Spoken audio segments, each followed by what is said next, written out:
Olá, pessoal. Eu sou Luciana e eu estou aqui hoje considerando que agora, no próximo dia 17 de novembro, comemoramos o Dia Mundial da Prematuridade.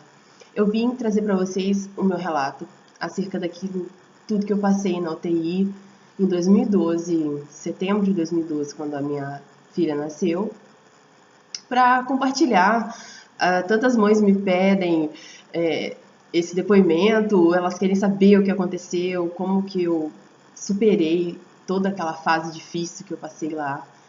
Então eu vim aqui hoje para isso. Na verdade é um bate-papo e eu não vim trazer esse bate-papo para fazer nenhuma espécie de autoajuda, até porque eu não sou profissional da área. Eu vim compartilhar aquilo que eu passei e como eu consegui superar tudo aquilo que eu vivi. Bom, em 2012, eu engravidei da minha filha, Maria Sofia, e fazia pré-natal normal com uma médica. E toda consulta ela me examinava, só que não constatava nenhum tipo de alteração, nem nos meus exames, nem enfim. Só que chegou um tempo em que eu comecei a inchar muito, muito, muito, muito. E a gente vai pro Google, né? A gente incha, vai pro Google. E aí eu comecei a inchar muito, minha pálpebra, rosto, tudo inchado, horrível, parecia um monstro desfigurado. Sem exagero, tava feio. E aí eu falei pra ela, né? Fiquei 3 horas na recepção, porque eu tinha feito um exame de urina e dizia que tinha alguma alteração ali, mas eu não entendia, só que eu não estava na época de fazer a consulta, mas eu fiquei preocupada e o Google dizia que aquilo ali seria um sinal de pré-eclâmpsia. Enfim, e aí eu cheguei na recepção falando, olha, eu tô com pré-eclâmpsia e eu quero falar com a médica, enfim. A médica ficou bem estressada, me fez esperar 3 horas na sala de espera. E lembrando que foi particular, tá? Eu pagava, não era plano, era particular. E eu tive esse tipo de atendimento. Muitas vezes a gente acha que por ser SUS, né, as pessoas são mal atendidas. Eu tive um péssimo atendimento na área particular. Enfim, mas não é disso que eu vim falar. Aí, a médica, quando eu entrei no consultório, ela viu meu exame, disse que aquela alteração era normal na minha urina e que, se eu não me engano, era proteína que tinha, agora eu não me lembro mais. Mas aí eu falei, mas é que eu li isso no Google e dizia que quando a gente tem essa alteração, é provável que a gente esteja principalmente considerando os meus sintomas, porque não é minha primeira gestação, né, é a terceira. Então eu acho que eu estou apresentando o quadro de pré-eclâmpsia. E a médica disse que não, que ela que estudou, que ela que sabia, que quem determinava quem tinha pré-eclâmpsia no consultório dela era ela, e que eu não fizesse mais aquilo, enfim. Que eu tinha que sair da bolha e passear no shopping, me divertir, sair de dentro de casa. Porque eu comecei a fazer repouso por conta própria, né? Enfim, aí a gente ficou muito preocupado, eu e meu marido, e fomos até um outro hospital, só que nesse caso era público, que era a Clínica da Mulher. E aí, antes eu fui encaminhada, né? E aí a médica tinha me examinado e falou, olha, vou te encaminhar agora para a Clínica da Mulher, você vai fazer o exame lá, o médico vai te examinar. Quando eu cheguei lá, o médico, um senhor muito incrível, muito atencioso, muito competente, ele me examinou e ele identificou que a minha pressão estava muito alta e ele falou, olha, isso era uma segunda-feira. Olha, eu vou te passar um Doppler porque tem alguma coisa errada, vamos ver como tá esse bebê. E eu tava muito inchada. Mãos, pés, perna, rosto, pálpebra, tudo inchado, muito inchado. Isso não era um quadro normal meu de gestação. Isso nunca aconteceu comigo. Enfim. Aí nós fomos, né, procurar fazer o exame, o Doppler e tal. E aí no dia que eu fiz o exame, foi numa sexta-feira, chegando lá, eu achei que era só para fazer o exame tranquilo, mandei meu marido passear, comprei minha salada de fruta. E eu tava esperando a minha vez, quando eu cheguei, a médica, muito educada, né?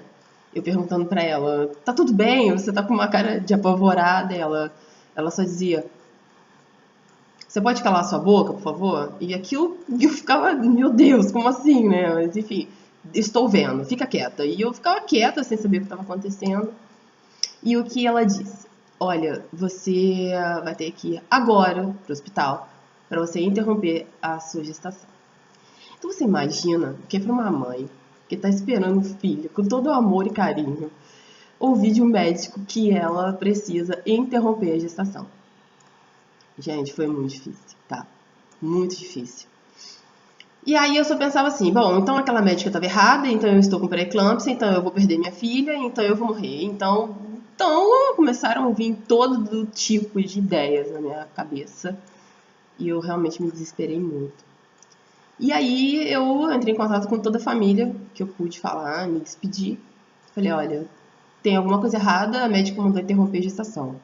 Tava entrando no 7º mês e a minha filha, enfim, eu tava com muito medo de perder minha filha. E aí eu fui pro hospital, chegando lá, fui rapidamente atendida e o médico, do SUS, tá? Fui, fui rapidamente atendida e só que os exames não poderiam ser feitos naquela noite porque estava fechado a sala de exames, enfim, teria que fazer no sábado de manhã. E como nada comigo é normal, tem que ter uma emoção, me colocaram justamente no quarto cheio de mulheres que acabaram de dar à luz. Então você imagina, um monte de criança. Eu ali, né, com minha filha na barriga dura, não sentindo ela, sem saber o que ia acontecer, e aquele monte de mãe, por favor, segura minha filha, eu vou tomar banho. Oh, meu Deus, eu não tô aqui nesse lugar. Era difícil, meu emocional tava abalado.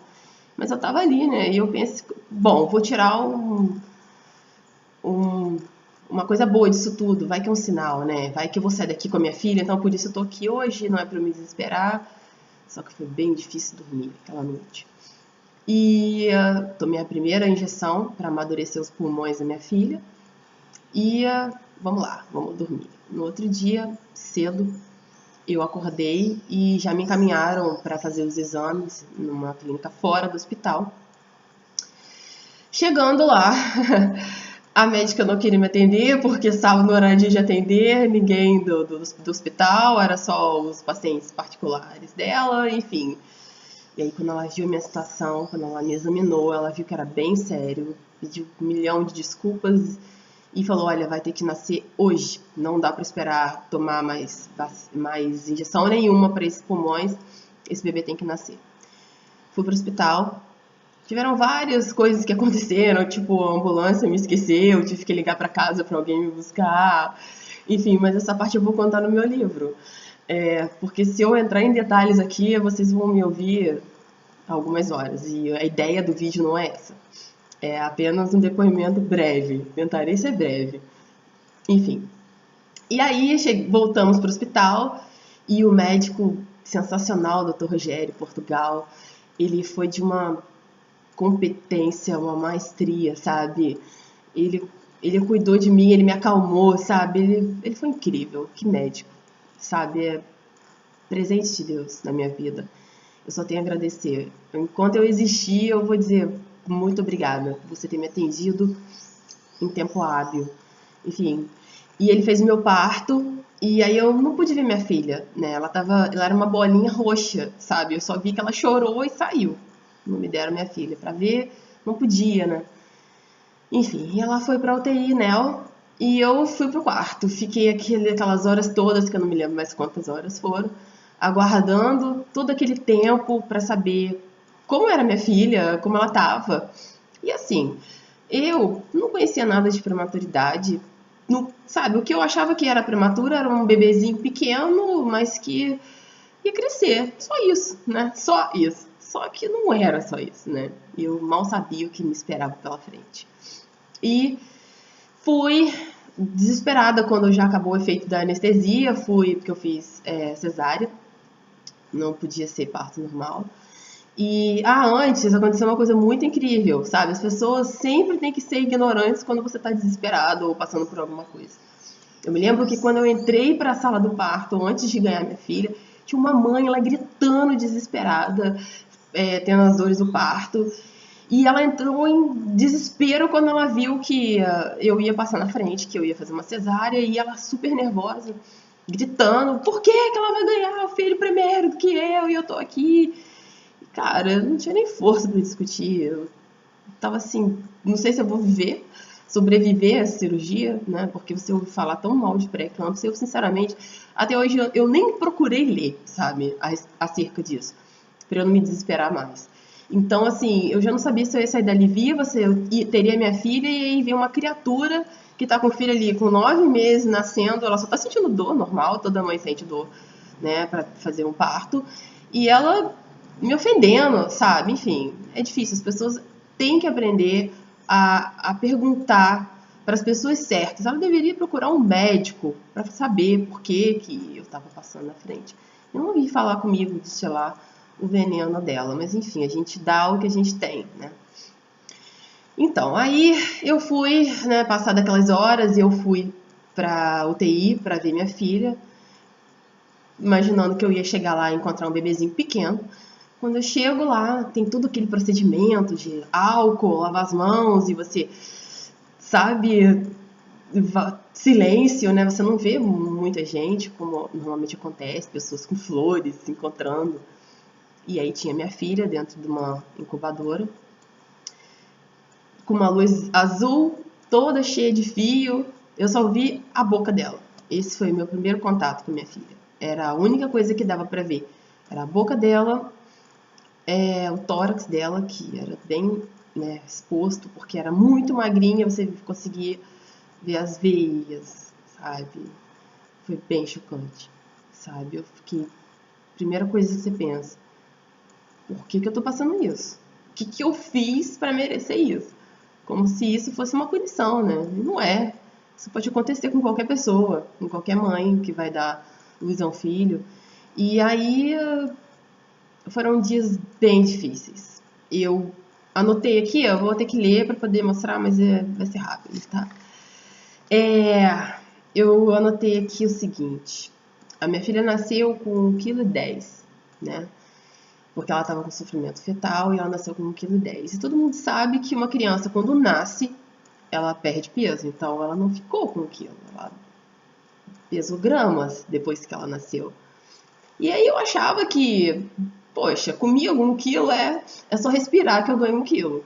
Então, com ela deve ser mais ou menos assim, uma semana, ela fica aqui, e aí ela vai engordar e tá tudo certo, eu vou pra casa. Só que não foi assim que aconteceu, né? Não foi nem um pouco assim. E aí, pra você ter uma ideia, no 5º dia depois que ela nasceu, que eu fui pra casa, e aí eu não pude levar minha filha pra casa comigo. Foi muito difícil mesmo. E você sair do hospital sem seu filho no braço e você querer levar o seu filho com você e ter que deixar o seu filho no hospital. Não é fácil. É um vazio surreal que você sente. É uma dor que você sente que parece que... Nossa. Eu ainda que sou uma mãe que... meus filhos, eles ficam todos debaixo das minhas asas, sabe? Eu não sou perfeita, tenho milhões de defeitos, mas eu procuro ser uma boa mãe, uma mãe presente. E pra mim, deixar minha filha ali com pessoas que eu sequer conhecia foi bem difícil. Então, no 5º dia eu tive alta, fui embora pra casa. Só pude pegar minha filha no colo no 7º dia. Tem noção que é no 7º dia só que a sua filha nasce? Você pegar ela no colo. Mas não foi pegar no colo, assim, tipo, pega no colo, segura bonitinho. Não. Tinha todos aqueles fios ali falando da saturação, se ela estava bem, enfim, fios conectados nela, né? E tinha ainda a sonda gástrica, enfim, muito difícil para uma mãe você segurar sua filha assim, por pouco tempo, né? Porque se você ficar muito tempo fora, no caso da minha filha, poderia saturar, que no caso saturar era quando caía a saturação e aí a gente tinha que voltar com ela para a incubadora. Então você já começava de novo com a culpa, né? A culpa ela te acompanha quando você é mãe de UTI. E aí eu ficava, o que eu fiz? Será que eu segurei errado? Será que eu fiz alguma coisa? Enfim, muito difícil, sabe? E aquilo eu ficava feliz, né? Sorrindo, alegre e tentando ser o melhor que eu podia. Por dentro eu tava destruída, morrendo. Mas eu tinha que ter vida, até porque eu tenho mais 2 filhos, eles precisavam de mim e eu tinha que ser forte para estar ali para ela, para cantar para ela, para ela saber que ela tinha mãe, para ela saber que ela era amada, para ela sentir tudo aquilo. E quando a gente tem um filho na UTI, a gente comemora cada grama que eles ganham, não é? A gente comemora cada ml que aumenta na dieta deles. Os irmãos só puderam ver a irmã no 10º dia. Então, assim, foi bem difícil para eles, assim, eles não entendiam muito por que a gente não pode ver. É só um bebezinho. A gente dizia, não, não é só um bebezinho. Ela é muito pequena, filha, ela tem informação ainda. Ela não tinha... A orelhinha dela não estava totalmente formada. Cílios, sobrancelha, bumbum, não era totalmente formada. Então, assim, era bem difícil. Era uma cena muito forte. A gente não tá acostumado a ver isso. Ninguém fica postando foto de filho assim na internet. Então, você não sabe, você não acha que isso vai acontecer com você. Então, eram dias difíceis. Eu chegava todo dia feliz, né? E com esperança para tirar o leite para minha filha. Até o terceiro, ela ficou 75 dias e os 75 dias eu tirei leite para minha filha. E eu achava que ela se alimentando do meu leite, de uma certa forma, eu estava cumprindo o meu papel e ela seria mais feliz assim, ficaria mais forte assim, mais rápido. Enfim, eu tentei de todas as formas, né? Enfim, no 19º dia que começaram a implantar comigo e com ela aquele procedimento do método canguru, que você coloca seu filho dentro da sua roupa e ela fica aquecida. E aquilo, cara, eu só chorava. Eu abraçava ela. A cabecinha dela era 25 centímetros de diâmetro. Era muito pequeno. Isso é uma laranja, uma maçã. Então, a mão dela... eu tenho um vídeo onde eu mostro, sabe? Então, eu vou até colocar o link para vocês aqui nesse vídeo para facilitar, para não ficar tão extenso esse vídeo. Já está em 17 minutos. Mas, assim, era muito pequeno. Então, você ficava segurando ali seu filho, enfim. Era bem difícil, mas bom que tudo passa, né? Graças a Deus. No 31º dia, ela fez a primeira transfusão de sangue, que foi um mês dela, né? Ela nasceu no dia 1º. Então, quando ela fez 30 dias na UTI, ela fez a primeira transfusão de sangue. Gente, o que é para uma mãe ver um filho fazendo transfusão de sangue? Bebezinho, sabe? Minúsculo, não tinha 2 quilos ainda. Pra mim foi morte. Minha filha vai fazer transfusão de sangue. Porque ela estava com muita anemia. O prematuro faz muito quadro de anemia. Então, normal, só que vai pôr isso na cabeça de uma mãe que nunca esteve numa UTI. Então, pra mim foi doloroso. Aquilo, pra mim, foi morte. Ter que ver minha filha, porque ela era muito brava. Então, não eram 2 médicos que seguravam ela. Eram médicos, enfermeiros para segurar, para poder achar uma veia, para poder fazer todo o procedimento. Né? E aí ela tinha que ficar 2 horas sem se alimentar, enfim, e ela gritava muito, e aí era muito difícil, sabe? Eu tinha que ficar segurando ela com todo o prazer do mundo, sabe? Quando ela tinha que fazer transfusão à noite, era bem difícil. E aí eu ficava até o final, até ela terminar de fazer a transfusão, e aí depois até ela receber a dieta dela, e aí até ela dormir. Graças a Deus, a UTI que eu ficava, que eu soube de casos que existem UTIs que você tem um horário, né? Lá não, se eu quisesse ficar a noite inteira lá, eu poderia ficar, só que eu não aguentava, chegava cedo e ia embora à noite. Enfim, e você fica muito desesperado. Minha filha desenvolveu o refluxo, né? Ela tinha refluxo, então às vezes ela estava lá deitada e aí você via leite saindo pelo nariz, pela boca e a criança tipo meio que afogando, não sei o termo. Eu sei o que eu via. Como eu disse, eu estou relatando como mamãe, compartilhando o que eu vivi. E era muito difícil ver minha filha assim, muito difícil mesmo. E eu ia pra casa assim, se não observarem que a minha filha tá assim, eu vi que tava desligado o alarme, né? Porque quando a criança cai a saturação, sona, né? E aí eu via que às vezes a enfermeira ia lá e desligava, tipo, tá tudo bem, eu vou desligar o alarme. E eu ficava, mas por que tá desligado o alarme dela? E eu ficava, e se elas desligarem quando eu não estiver aqui? Enfim, foi tenso, é tenso. Você coloca 1 milhão de coisas na cabeça. E aí, enfim, não é mole não. A pessoa que te fala que, o seu filho tá só no UTI pra crescer, cara, não sabe de nada, entendeu? Não é bem assim. Primeiro tá no hospital. O hospital, né, tem todo tipo de bactéria ali, né? A minha filha colonizou, né? Ela teve uma bactéria. E aí eu entrei em desespero, eu falei, pronto, agora, como é que ela vai aguentar? Porque você começa a pensar muita coisa. Não é simples, não é fácil, né? Às vezes, se ela não responder ao antibiótico, não, para com isso. Você tem que acreditar que ela vai conseguir sair dessa e que ela vai vencer. E aí você vai contando gramas e gramas e gramas e gramas até que faz 2 quilos e sai. No caso dela não foi muito bem assim. Quando ela estava quase fazendo 2 quilos, a médica disse pra mim assim, Luciana, a sua borboletinha, ela chamava de filé de borboleta, essa borboletinha vai ter que passar por um procedimento cirúrgico. E aí eu falei, como assim? Ela tem uma hérnia. Eu falei, hérnia? Eu não ligo pra hérnia, eu não tô nem aí pra hérnia. Deixa a hérnia, quando ela crescer, ela faz a cirurgia.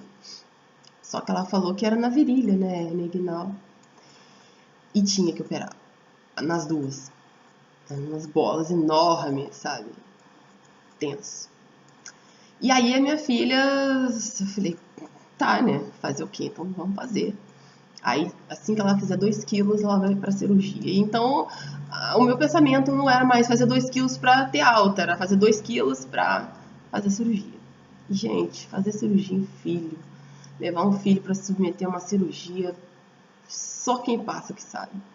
E aí depois as pessoas perguntam, como assim? Você teve depressão, síndrome do pânico? Você é muito exagerada. Seu filho fica doente, cara. Fica ali no procedimento da espera ali, tomando o sorinho. Você já fica em desespero. Agora você imagina ir pra casa 75 dias, sem saber. Hoje eu sei que são 75, mas eu nunca sabia quando era o último. Você não sabe quando seu filho vai ter alta. Olha, pode ser que tenha. Mas aconteceu isso, ela estava quase fazendo 2 quilos. Só que teve que fazer esse procedimento. E aí? O que vai fazer?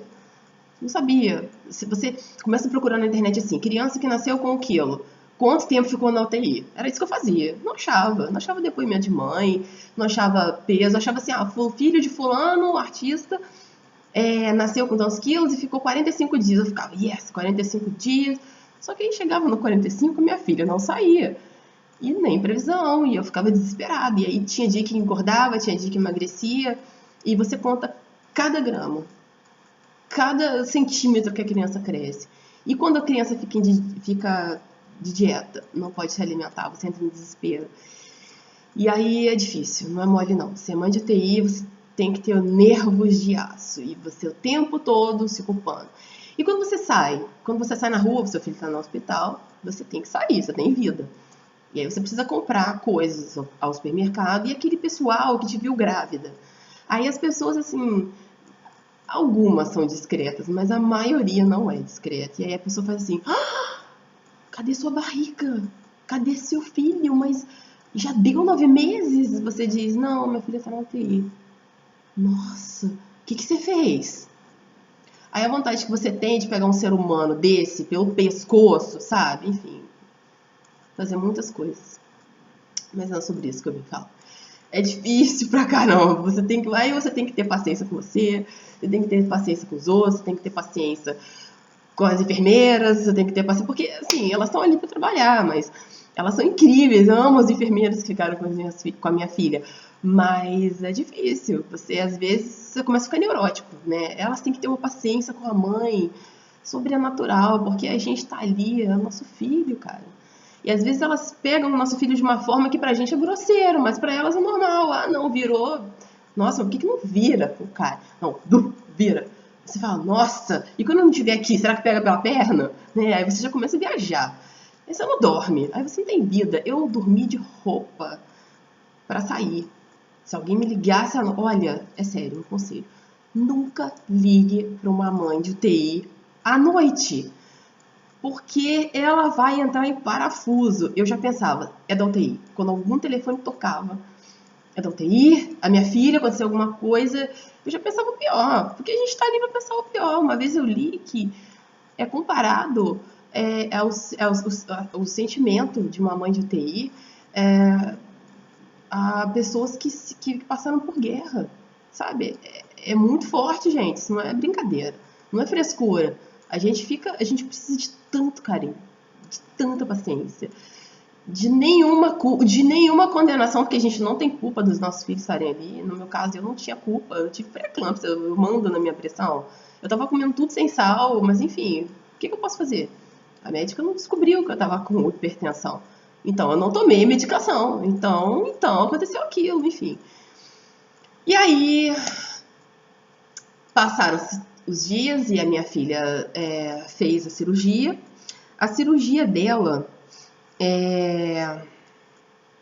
foi no dia 73. 73 dias de UTI. Ela fez a cirurgia.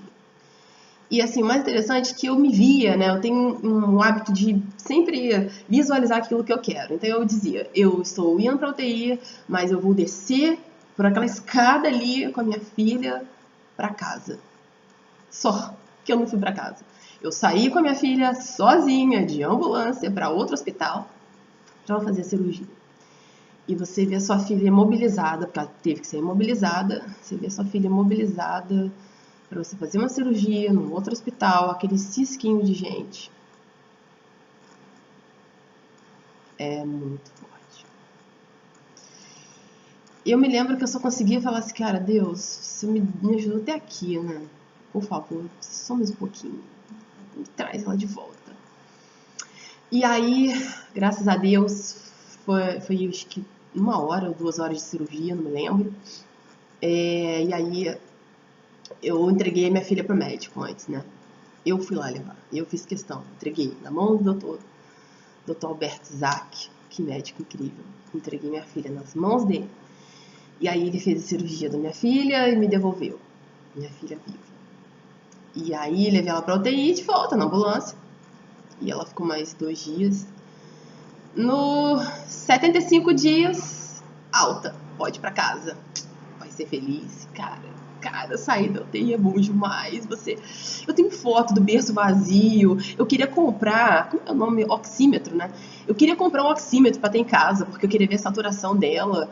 Eu queria esterilizar a parede, tudo. Eu queria tudo com álcool e ninguém podia tocar na minha filha. Quando eu fui pra casa, eu fiquei insuportável. Mas, cara, é incompreensível, né? Tudo é bactéria, tudo você tem medo, tudo. E eu tinha um pavor da bronquiolite, desse nome que você não tá entendendo.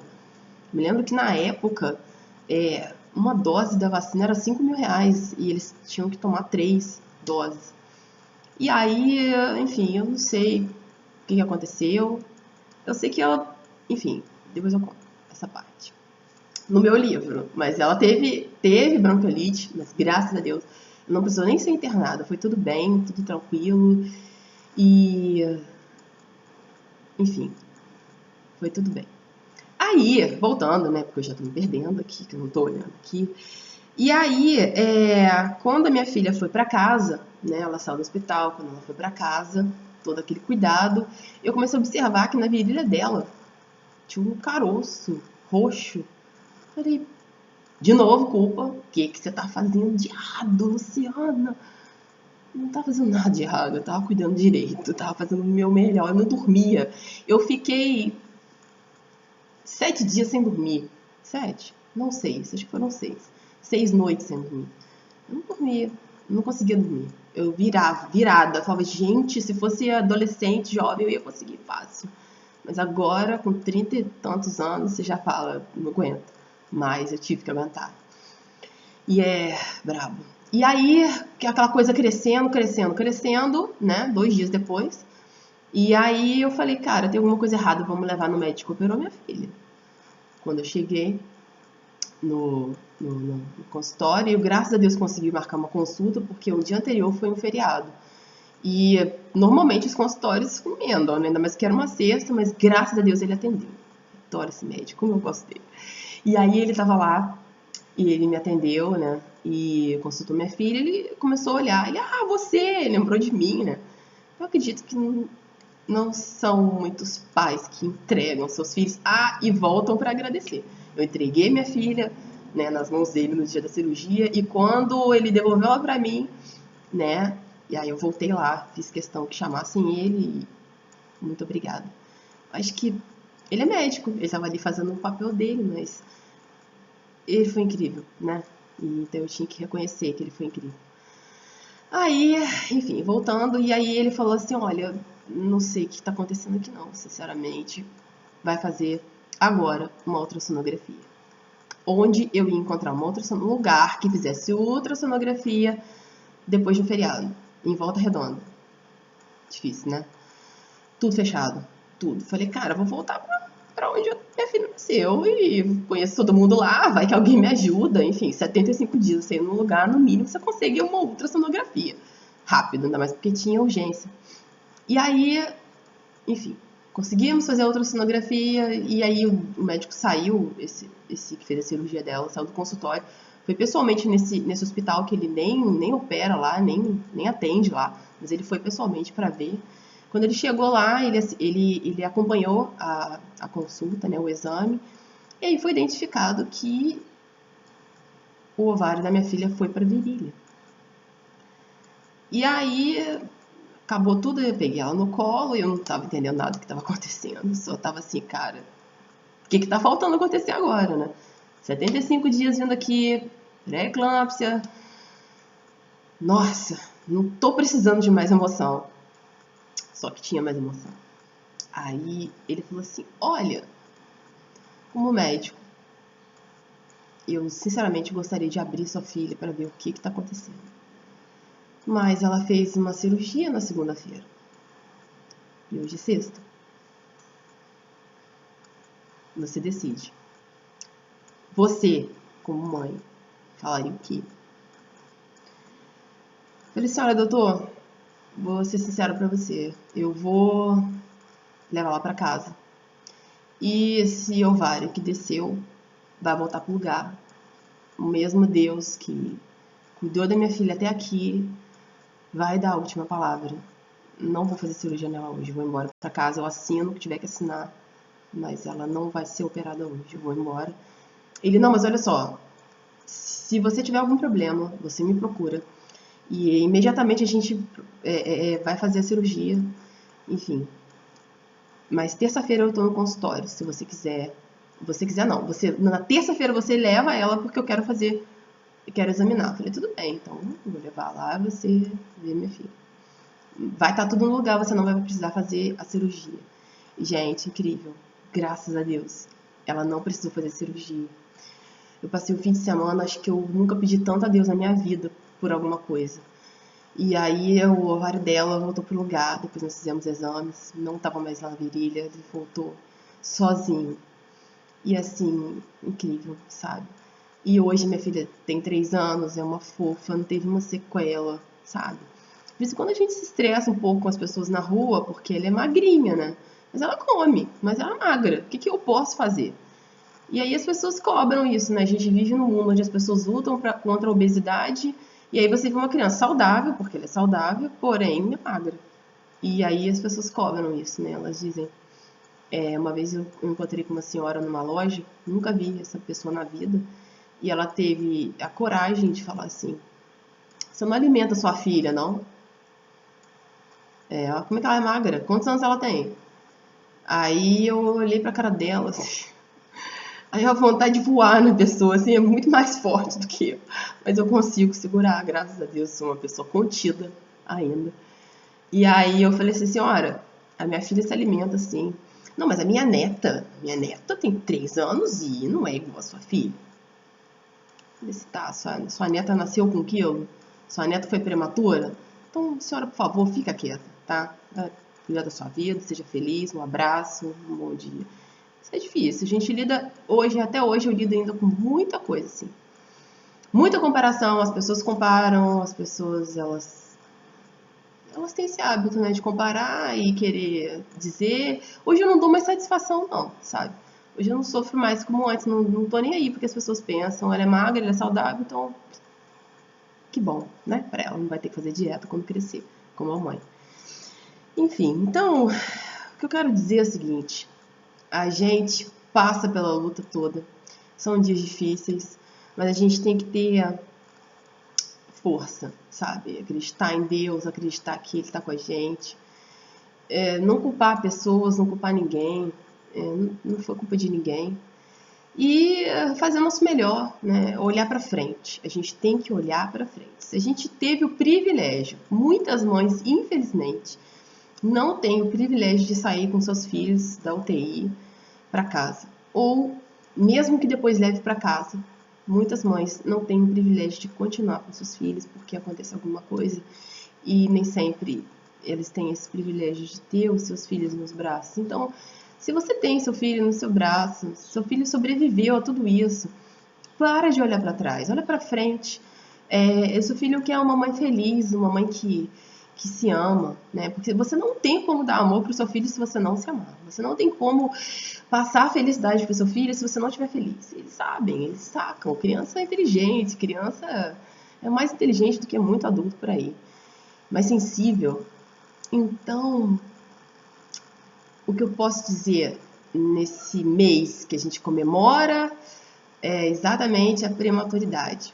Mães, se amem, tenham fé, acreditem, não se culpem, não é culpa de vocês. Vai dar tudo certo.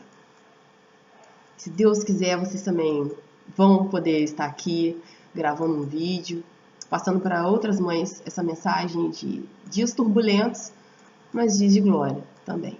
Então, o meu abraço para vocês e fiquem com Deus.